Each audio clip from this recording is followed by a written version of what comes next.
Hi friends, it's Tamsin from Babbling Books and I am here to share with you today my travel journal from my recent trip to Japan. I spent 3 weeks traveling around Japan. I visited 5 or 6 different cities and lots of different interesting places. If you have been following my channel for a while, you'll know that I did one of these travel journal videos for my 6-month trip to Europe, and you can find that video linked in the description box below as usual. As with my last video, the first question I get asked is, what type of journal did you use? I used a different journal this time because it was a much shorter trip. This is a small journal. It's roughly A5, slightly bigger than A5 size, and it is from the brand Papier Tigre or Paper Tiger. I absolutely love this journal. It has 3 different colored pages. It has yellow pages, slightly blue pages, and at the back it has pure white pages. Most of the pages have dots. If you've watched my other video, you'll know that I much prefer dots to lined paper. Now, the other question which I get asked all the time is, what type of supplies did you use? Is it difficult to journal while you're traveling? And I would say I use very simple supplies. I keep it really as simple as I possibly can to make it much easier for myself while I'm traveling.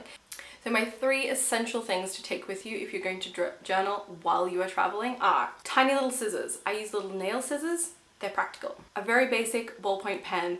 I don't think you need a fancy pen. I don't own any fountain pens. This is just a basic ballpoint pen from the stationery store Kiki K, but you could use literally any ballpoint pen. The third and most important thing in my opinion is double-sided tape. This allows me to cut and stick in all of the things that I collect while I'm traveling. I don't have to wait for it to dry like with glue, and I don't have to wait until I get home. So now I'm going to take you through my journal page by page. I'm going to show you the structure and the way in which I lay it out, and then of course the fun bit, which is all of the cool pages where I've stuck in interesting things from my travel. So this is my journal. This is my record of my 3-week trip around Japan. The first thing I did was write down my packing list. I started this well before I left, and I ticked off everything as I packed them into my suitcase.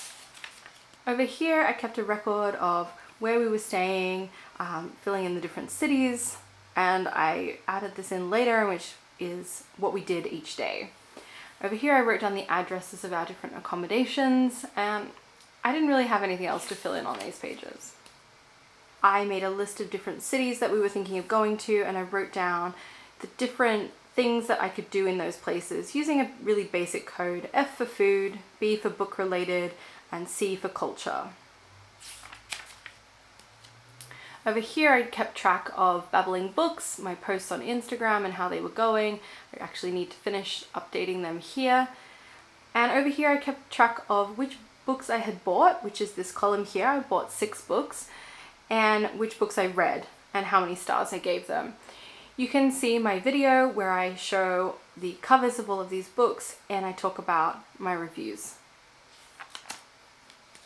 So this is my actual journal section. I filled this in every day while I was traveling. I worked on it while I was there, and I didn't have anything to complete when I got back to Australia, which was really great. So this time I took some washi tapes with me. So I took 3 or 4 different designs, and you'll see them throughout the journal. We started off our trip in Osaka, staying with some friends, which was really wonderful. And I tried to keep track of some of the food that I ate this time because I didn't really do that for my journal in Europe. So some funny little biscuit or muffin type things that I bought, the label from a banana, and also some yogurt labels. We did a day trip to Kyoto, which is one of my favorite cities in the whole world, and we got to experience the Kiyomizu-dera temple. We got to eat some green tea choux pastry puffs, and I also found a Totoro themed store. The next day we went to Nara, and we also took time to explore Dotonbori in Osaka. I absolutely love Nara. It's the place where you can pat the deer and visit Todaiji, the amazing temple. Next, this is taking up a bit of space, we went to Universal Studios, and you'll see I've included the Harry Potter section map, which was my favorite part of Universal Studios. We had so much fun exploring Universal Studios, especially the Wizarding World of Harry Potter exhibit, which is my favorite. And I took a photo using my instant camera of the things that I purchased in the Wizarding World of Harry Potter.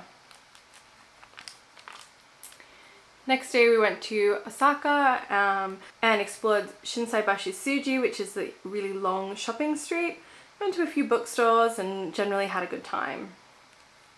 The next day we went to Osaka Aquarium, which was also New Year's Eve. So I've included down here some of the kids' activity sheets where you could sort of pop out the different animals as you found them. We also bought some very strangely flavored Kit Kats, which were to celebrate or wish people good luck with their exams. For our last day in Osaka, we didn't do that much, but I had a lot of things to talk about. We headed to Arashiyama, which is a suburb of Kyoto, and I purchased yet more masking tape, which you can see across the top here. We didn't stay that long in Kyoto, but I really enjoyed our time there. We traveled by Shinkansen, which is the bullet train, to Nagoya. Nagoya was lots of fun. We went and visited Nagoya Castle, which I definitely recommend if anyone happens to be going through Nagoya. It was very beautiful. I also bought from a vending machine this really strange hot drink. In Australia we don't have hot drinks from vending machines, so it's a bit of a novelty. And this was apple, honey and spice flavor, and it was actually really delicious. Our next stop was Hakone, which is a famous hot spring resort. And I included this page, which is a bit of fun, which is things we didn't see in Hakone, but the brochures say we should.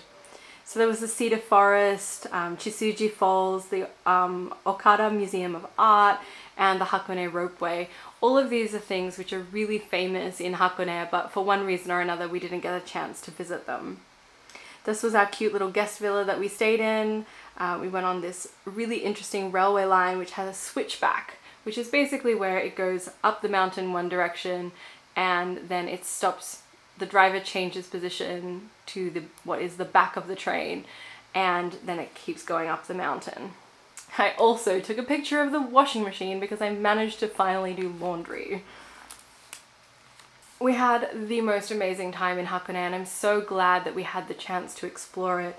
We saw this beautiful view looking exactly like this on a clear day of Mount Fuji. It's pretty rare to actually see Mount Fuji in all its glory, as it can often be cloudy this time of year, so we were very, very lucky to see that. We also found an outdoor onsen, which was really affordable price, and it was just an amazing experience to relax in the hot water looking out at the bamboo forest and hearing the rushing sounds of the waterfalls below. We traveled from Hakone to Tokyo on the Shinkansen once again. And when we arrived in Tokyo, we met up with my sister, which was a lot of fun. And one of the things she really wanted to do was to visit a hedgehog cafe, which is a cafe that has lots and lots of little hedgehogs that you can hold to play with and to meet. And because hedgehogs are not allowed to be kept as pets in Australia, it was a really fun experience for us because we've never actually seen a real hedgehog. And we also did a little bit of shopping that day too. So I included this page here too. These were our Japan rail passes, which are special passes you can purchase as a foreigner before you arrive in Japan, and they give you free transport across any of the Japan railway line trains, and that was really useful for us on our trip, and if you're traveling I definitely recommend it as an option. Tokyo, there was lots and lots of shopping. I visited some amazing bookstores and I loved that a lot of them had these beautiful illustrated floor plans. So instead of just having a list of which sections are which, they would have this kind of map showing little people doing various different things. And this was exactly how the shop was laid out. The Daikanyama tea store, which was an incredible bookstore in Tokyo. I also went on this day to an Alice in Wonderland cafe, which was a lot of fun, and I purchased a few more masking tapes. I just really had so much fun in Tokyo. This is my sister here and me, and we just had the best day exploring Tokyo, going shopping. We found some vegan donuts. I bought lots and lots of tape, and we went to Shirohige, which is the white beard or white mustache cafe, which makes Totoro themed shoe pastry puffs, and they were so good, so delicious. yet another day in Tokyo where we mainly went shopping. I was so excited to go to the Traveler's Notebook Factory, which is in Meguro. It was amazing. I bought a lot of things, and I'll be doing a video to show you all the different things that I purchased from the Traveler's shop and to show you how I'm going to be setting up my new journal. So if you're not already a subscriber, please subscribe and you can not miss out on that video when it pops up soon. We basically explored a couple of different suburbs of Tokyo each day, and I really enjoyed that as a way to get to know the city and to find lots of different things that we might not come across if we were just focused on visiting tourist sites. One of my favorite things in Japan is the deep and lovely baths that they have in all the different accommodations, and how easy it is to find really lovely bath salts and bath crystals. So these are 4 of the ones which we purchased and used, and I've just written like little mini reviews of what I thought of them. Our very last day in Tokyo is actually one of my favorite pages in this journal.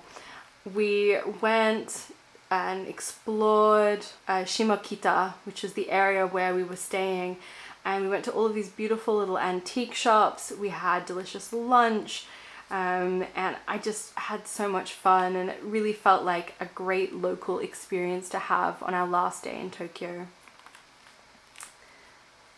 I tried lots of different food while I was in Japan this time, and I wanted to make a note of some of the, I guess, more interesting packaging that I came across. So these 5 are different yogurt flavors which I tried, and what I thought of them. I also wanted to keep a record of some of the strange flavored Kit Kats which you can purchase in Japan.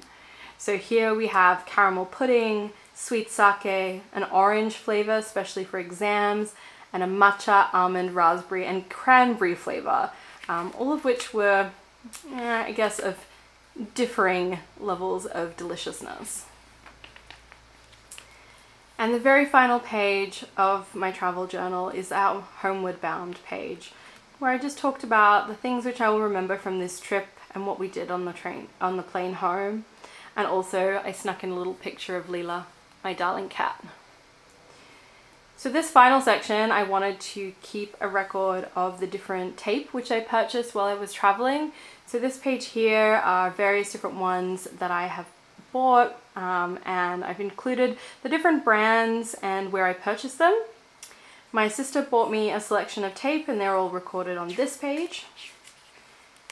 And here's even more that I bought while I was traveling. These 5 here were the ones that I brought with me from Australia, and the rest I purchased while I was traveling. I really like these 2 in particular, which were ones that I bought at the Traveler's Factory in Tokyo. The final page, which I won't show you, is where I recorded the addresses of all of the people that I wanted to send postcards to while I was traveling. And that's it. That's my entire journal, and I hope that you enjoyed looking at it. I really loved creating this thing, and I'm just so delighted to have it and to be able to remember my trip in this way.